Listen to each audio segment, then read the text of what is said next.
চম্পা কিচেনে সবাইকে জানাই স্বাগত। আজকে আমি আষাঢ়ি গোলমরিচ চিকেন বানাবো। এই চিকেনটা খুব সুস্বাদু হয় বাড়িতে যদি এইভাবে রান্না করা যায়। আমি প্রথমে কড়াইতে তেল দিয়ে দিয়েছি, তেল গরম হয়ে গেছে। এখানে তেজপাতা, শুকনো লঙ্কা, লবঙ্গ, দারচিনি এগুলো আমি তেলে ছেড়ে দিয়েছি। এগুলো ভালো করে ভাজা ভাজা করে নেব। নিয়ে আমি পেঁয়াজ কুচিটা দিয়ে দিচ্ছি তেলে। পেঁয়াজ কুচিটাও ভালো করে ভাজা করে নিতে হবে। এইভাবে বাড়িতে একবার ট্রাই করে দেখবেন, এটা সবাই ভালোবাসে। এইভাবে রান্না করলে খুবই সুন্দর হয়। আমি পেঁয়াজের ভেতরে এখানে কাশ্মীরি লঙ্কার গুঁড়ো দিয়ে দিয়েছি।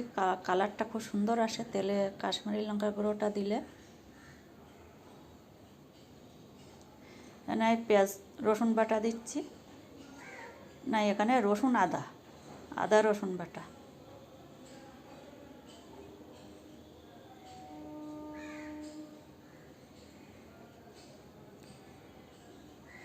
আমি হলুদ দিয়ে দিয়েছি। পেঁয়াজ বাটা দিচ্ছি। দেখুন কালারটা কত সুন্দর হচ্ছে কাশ্মীরি লঙ্কার গুঁড়ো তেলে দেওয়ার পরে। কালারটা খুব সুন্দর হয়। এখানে গোলমরিচ, কাঁচা লঙ্কা আর একটা টমেটো একসাথে পেস্ট করে নিয়েছি। গোলমরিচটা একটু বেশি দিতে হবে, কারণ আচারি গোলমরিচ চিকেন, এটা গোলমরিচটা একটু বেশিই লাগবে। আর সুস্বাদুটা তো খুবই বাড়ে গোলমরিচটা বেশি দিলে। আমি নুন দিয়ে দিচ্ছি।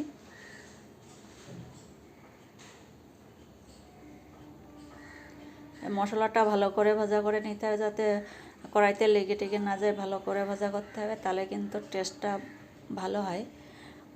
এখানে আমি কাজু বাদাম আর পোস্ত একসাথে বেটে নিয়েছি, সেটা আমি দিয়ে দিচ্ছি।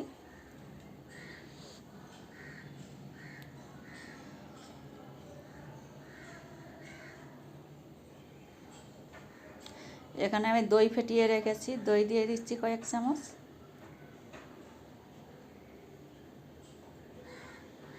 দিয়ে এই মশলাটা ভালো করে ভাজা করে নেব। নিয়ে এখানে তারপরে চিকেনটা দিয়ে দেব।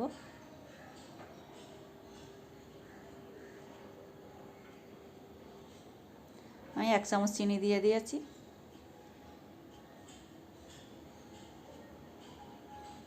আর চিকেনটায় আমি একটু ভিনিগার মাখিয়ে রেখে দিয়েছি।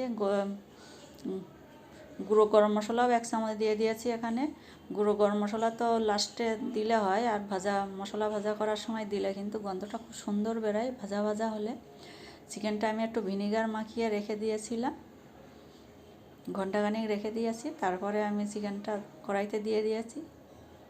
দিয়ে একসাথে কষিয়ে নিতে হবে, ভালো করে কষিয়ে নিতে হবে।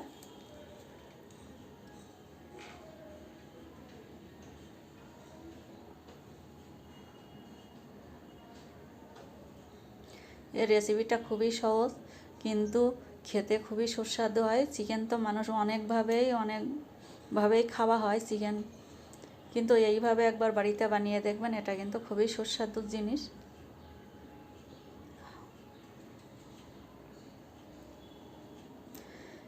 মাংসটা ভালো করে কষিয়ে নিতে হবে, ভালো করে কষিয়ে তারপরে একটু জল দিয়ে দিতে হবে, মশলাটা যাতে ভালো করে কষানো হয়। আমি জল দিয়ে দিচ্ছি, আমার হয়ে গেছে কষিয়ে নেওয়া।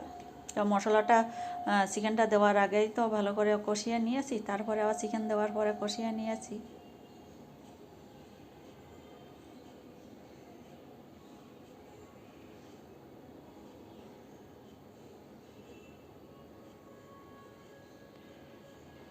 এটা ভাত, পোলাও, রুটি, লুচি, ফ্রাইড রাইস সবার সাথেই যাবে। চিকেনটা এইভাবে রান্না করতে পারলে এটা সবার সাথেই ভালো লাগবে।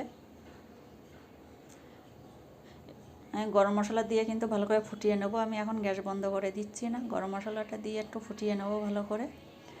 আর এইভাবে রান্না করতে হলে এটা একটু গ্রেভি রাখবো, কারণ ঝোলটা তো জমে যাবে, ঠান্ডা হয়ে গেলে একটু বসে যাবে। একটু গ্রেভি রেখে দেবো আমি এটা। আমি গরম মশলা দিয়ে আমি ফুটিয়ে নিচ্ছি, একটু ফুটিয়ে নিতে হবে ভালো করে।